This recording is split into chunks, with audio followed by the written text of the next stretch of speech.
Baik, Assalamualaikum warahmatullahi wabarakatuh, sahabat Siwas TV, TV Edukasi Bawaslu Kota Malang.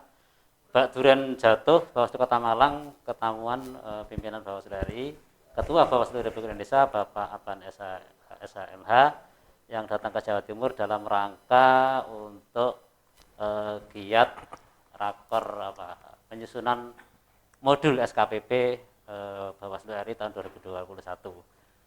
Senyampang masih di Malang, kita ingin mendapatkan banyak informasi terkait dengan modul SKPP tahun 2021 merupakan program andalan Bawaslu RI yang juga mengilhami Bawaslu Kabupaten Kota untuk membuat program yang sama dengan nama sesuai dengan konten daerah. Selamat pagi Pak Aban. Selamat pagi Mas. Ya, selamat datang di Bawaslu Kota Malang. Iya. Kita sangat senang dan kayak dapat durian jatuh Pak. Iya, sama-sama. Kedatangan dari pimpinan Bawaslu RI yang singgah di Bawaslu Kota Malang, sehingga kita minta suwun untuk diambilkan di Siwas TV. Oke. Nah, merespon itu Pak, jadi kami mohon untuk dapat pencerahan terkait dengan modul SKPP Bawaslu RI 2021 seperti apa, kemudian siapa saja yang terlibat dan tekanan materinya di mana. Oke. Begini, bahwa Bawaslu itu punya program, dan program ini menjadi program skala prioritas nasional masuk RPJMN, dan sudah berjalan sejak 3 tahun yang lalu ya. Sejak 2018, 19 dan 2020. Dan dari tahun ke tahun terus jumlahnya kita naik ya. Dan di tahun 2021 ini nanti kami akan ada di 248 titik ya di se-Indonesia ya. Kami akan distribusi di 34 provinsi, semuanya ada.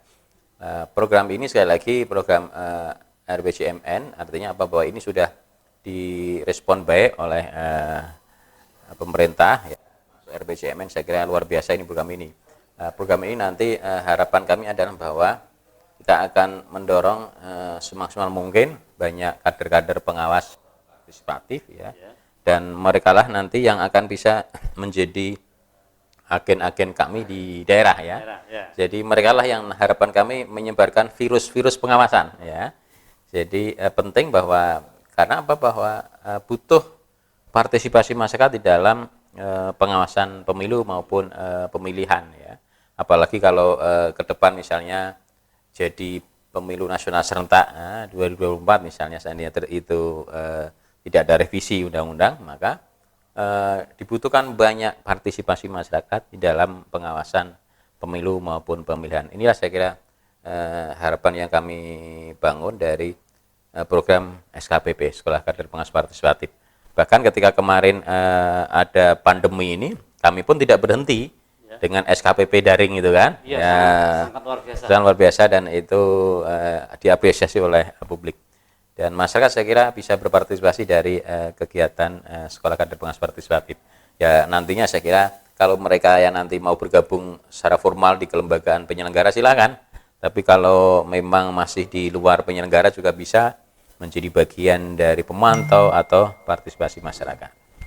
Sudah 3 tahun dan semakin lama semakin meningkat. Apalagi masuk RPJM nasional Pak ya. RPJM nasional. Gimana ceritanya Pak kok bisa menerobos menjadi program prioritas pemerintah?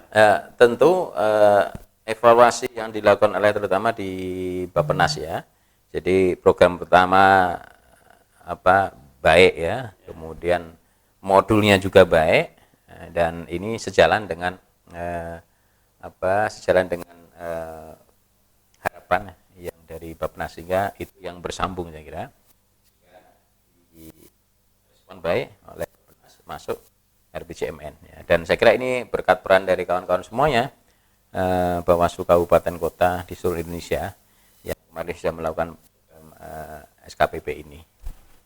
Ya, terakhir mungkin ada pesan Pak dari Bawaslu itu untuk Bawaslu Kabupaten Kota terkait mungkin bisa jadi model pengembangan SKPP yang bisa dikerjakan di Bawaslu Kota Kabupaten. Oke.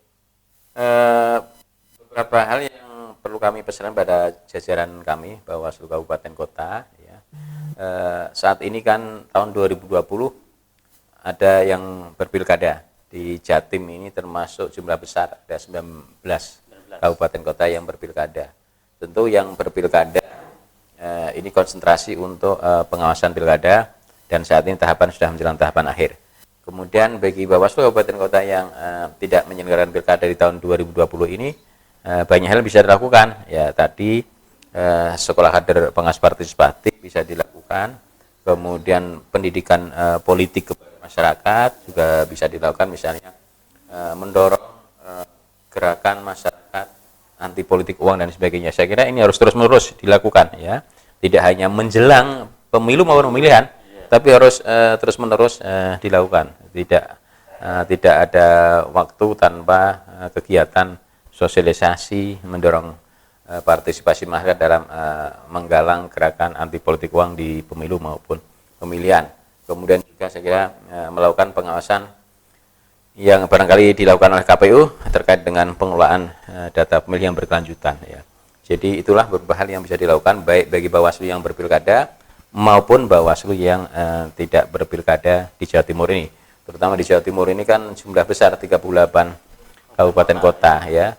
Terbesar di 34 provinsi itu ya kabupaten kotanya Jawa Timur, ya, 38, ya. Ya, jadi banyak aktivitas yang dilakukan, dan saya kira terkait dengan SKPP, ya, intinya adalah kita mendorong agar tumbuh partisipasi masyarakat di dalam pengawasan pemilu maupun pemilihan ini. Terima kasih Pak Ban. Oke, terima kasih Mas. Sukses untuk Bawaslu Malang. Ngopi, jadi ngobrol pintar ala Siwas TV Bawaslu Kota Malang yang punya tagline Siwas TV inspirasi cerdas Bawaslu Kota Malang. Semoga ini bisa mengilhami Bawaslu Kota-Kota Indonesia sehingga menjadi media edukasi pendidikan kepengawasan pemilu ke masyarakat. Saya kira demikian sahabat Siwas TV yang berbahagia. Akhir dari ngobrol pintar bersama Siwas TV. Ada kurang lebihnya mohon maaf. Assalamualaikum warahmatullahi wabarakatuh. Waalaikumsalam warahmatullahi wabarakatuh.